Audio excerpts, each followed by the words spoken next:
تھوڑا دھیان رکھنا چاہیے۔ یہ بڑی اچھی بات کہی آپ۔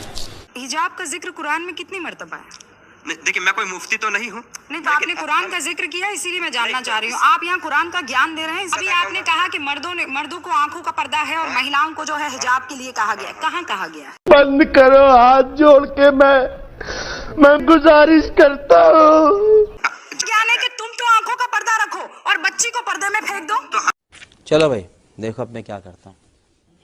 مسلمان عورت کے حجاب اور پردہ، قل للمؤمنین یغضوا من ابصارہم، اے محبوب صلی اللہ علیہ وآلہ وسلم مؤمنین مردوں کو حکم دیجئے کہ اپنی نگاہوں کو سنبھال کر رکھیں، جھکا کر رکھیں، نظروں میں آوارگی نہ ہو۔ وَيَحْفَظُوا فُرُوجَهُمْ، اور اپنی شرمگاہوں کی حفاظت کریں، ذَلِكَ أَزْكَىٰ لَهُمْ، اسی میں ان کے لیے پاکیزگی ہے۔ ان اللہ خبیر بما یصنعون، بے شک اللہ تعالیٰ کو خبر ہے جو کچھ وہ کر رہے ہیں۔ وَقُلْ لِلْمُؤْمِنَاتِ، اور اے محبوب صلی اللہ علیہ وآلہ وسلم مؤمنہ عورتوں کو بھی حکم دیجئے، یغضضن من ابصارہن، کہ وہ بھی اپنی نگاہوں کو جھکا کر رکھیں، سنبھال کر رکھیں۔ اپروپریٹ ٹرانسلیشن ہوگی سنبھال کر رکھیں، آوارگی نہ ہو۔ وَيَحْفَظْنَ فُرُوجَهُنْ، اور وہ بھی اپنی شرمگاہوں کی حفاظت کریں۔ وَلَا يُبْدِينَ زِينَتَهُنَّ إِلَّا مَا ظَهَرَ، اور وہ اپنی زینت کو ظاہر نہ کریں مگر جو خود بخود ہی ظاہر ہو جائے۔ مثال کے طور پر کسی عورت کا قد بہت لمبا ہے تو ظاہر ہے وہ برقع بھی پہنے گی، اس کو چھپا نہیں سکتی۔ یہ وہ چیزیں ہیں جو کہ چھپائی نہیں جا سکتی۔ اسی طریقے سے ایز اے لاسٹ ریزارٹ آنکھوں کو کھولنا پڑتا ہے نقاب میں بھی تاکہ چلنے میں آسانی ہو۔ اس طریقے سے ہاتھوں کا کھل جانا اور پاؤں کا کھلنا، یہ وہ چیزیں ہیں۔ یعنی قرآن حکیم تو صرف رولز بتاتا ہے، اس کے بعد عقل آپ کو اللہ تعالیٰ نے دی ہوئی ہے، آپ اس عقل کو استعمال کریں گے، مزاج کو سمجھیں گے، اللہ کے اور اس کے محبوب صلی اللہ علیہ وآلہ وسلم کے مزاج کو۔ اب یہ پرٹیکولرلی وہ پردے کا ذکر آنے لگا ہے جو گھر سے باہر نکلیں گے تو گھونگٹ کرنا ہے یا چہرے کے اوپر پردہ کرنا ہے۔ یا ایھا النبی، اے نبی صلی اللہ علیہ وآلہ وسلم، قل لازواجک، آپ فرما دیجئے اپنی بیویوں سے، وبناتک، اور اپنی بیٹیوں سے بھی۔ اس سے بھی یہ بات پتہ چل گئی کہ نبی صلی اللہ علیہ وسلم کی بیٹیاں ایک سے زیادہ تھیں۔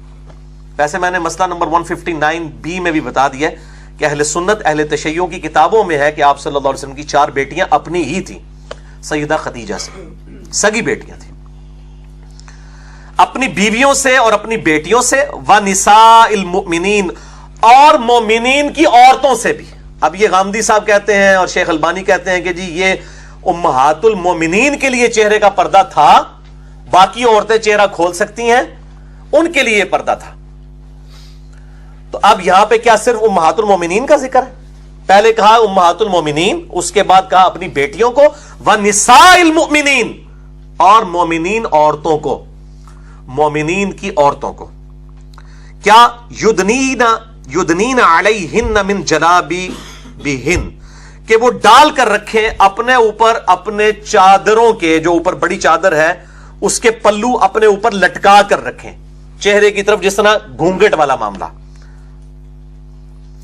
ذالک ادنی ان یعرفن فلا یؤذین، تو یہ ایک ذریعہ ہے کہ وہ اس سے پہچان لی جائیں کہ یہ خاندانی عورتیں ہیں تو ان کو اذیت نہ دی جائے، کوئی لفنگا جو ہے ان کو چھیڑنے کی کوشش نہ کرے۔ جس طرح آج بھی جو برقعے کے اندر عورت نکلتی ہے چہرے کا نقاب کیے ہوئے، ظاہر لوگ اس کو اس اعتبار سے رسپیکٹ کے ساتھ دیکھتے ہیں، اور جو عورت جو ہے وہ بال کھول کر چہرہ کھول کر پھر رہی ہوتی ہے، لوگ کہتے ہیں یہ تو خود تیار بیٹھی ہوئی ہے، تو اس کو وہ پھر دیکھنا فرض سمجھتے ہیں۔ ویسے تو یہ جو بغیرت قسم کے مرد ہیں وہ تو برقعے والی عورتوں کو بھی نہیں چھوڑتے، لیکن ان عورتوں کو تو وہ اس سے زیادہ ہی برے طریقے سے ٹریٹ کرتے ہیں جو چہرہ کھول کے یا بال کھول کر پھرتی ہیں۔ تو اللہ تعالیٰ مارا ہے کہ خاندانی عورت نظر آؤ تاکہ کوئی چھیڑے نہ تمہیں۔ وَكَانَ اللَّهُ غَفُورًا رَحِيمًا، اور اللہ تعالیٰ بخشنے والا مہربان ہے۔ لَئِن لَّمْ يَنْتَهِ الْمُنَافِقِينَ وَالَّذِينَ فِي قُلُوبِهِم مَّرَضٌ، اور اگر باز نہ آئے یہ منافقین اور جن کے دل میں مرض ہے، وہ باز نہ آئے اپنی غلط حرکتوں سے کہ وہ مؤمنین عورتوں کے ساتھ چھیڑخانی کرتے ہیں۔ وَالْمُرْجِفُونَ فِي الْمَدِينَةِ، اور شہر کے اندر جھوٹی افواہیں پھیلاتے ہیں، سکینڈلائز کرتے ہیں چیزوں کو. لَنُغْرِيَنَّكَ بِهِمْ، تو اے محبوب صلی اللہ علیہ وسلم ہم ضرور آپ کو ان پر مسلط فرما دیں گے. ثُمَّ لَا يُجَاوِرُونَكَ فِيهَا إِلَّا قَلِيلًا، پھر یہ مدینہ شریف میں چند دن کے سوا ٹھہر نہیں سکیں گے، پھر ہم زبردستی ان کے ساتھ کریں گے کہ اس طرح کے لوگوں کی اسلام کے معاشرے میں کوئی اجازت نہیں ہے جو سکینڈلائز کرے چیزوں کو. اور آج کے بھی اس دور کے اندر جو بھی اس طرح کے، ابھی پاکستان میں بھی الحمدللہ سائبر کرائم کے حوالے سے قانون پاس ہو چکا ہے کہ ایسے لوگوں کو سزا دی جائے گی، اور ناقابل ضمانت جرم ہے پاکستان کی اب قانون کے اندر جو سائبر کرائم کرتا ہے، فیس بک پہ کسی عورت کی تصویر چڑھا دیتا ہے یا اڈوب فوٹو شاپ کے ذریعے، یہ چیزیں اب قانوناً جرم ہیں.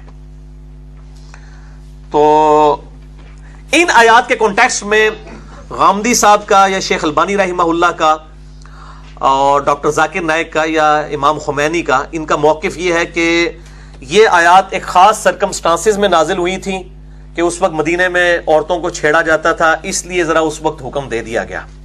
میرے بھائیوں، قرآن حکیم کی ساری آیات سرکمسٹانسز پہ ہی نازل ہوتی ہیں، لیکن حکم ان کا قیامت تک کے لیے ہوتا ہے. تیمم کی آیات بھی خاص سرکمسٹانسز پہ نازل ہوئی تھی، حکم باقی ہے. سفر کی جو اندر قصر کی نماز کے بارے میں سورۃ النساء میں جو آیات ہے وہ خاص سرکمسٹانسز میں ہوئی تھی کہ جب تمہیں خوف ہو دشمن سے پھر قصر کرو، لیکن حکم آج تک باقی ہے چاہے خوف نہ بھی ہو. اسی لیے میں نے مسئلہ نمبر 154 اہل سنت پاک.com پہ ریکارڈ کروا دیا ہے کہ جو قرآن حکیم کی آیات ہیں یہ سرکمسٹانسز پہ تو نازل ہوتی ہیں، لیکن تعویل عام کے اعتبار سے قیامت تک ان کا حکم باقی ہے. اور اس میں نے ایک جملہ بولا تھا، جسے فٹ اسے گفٹ.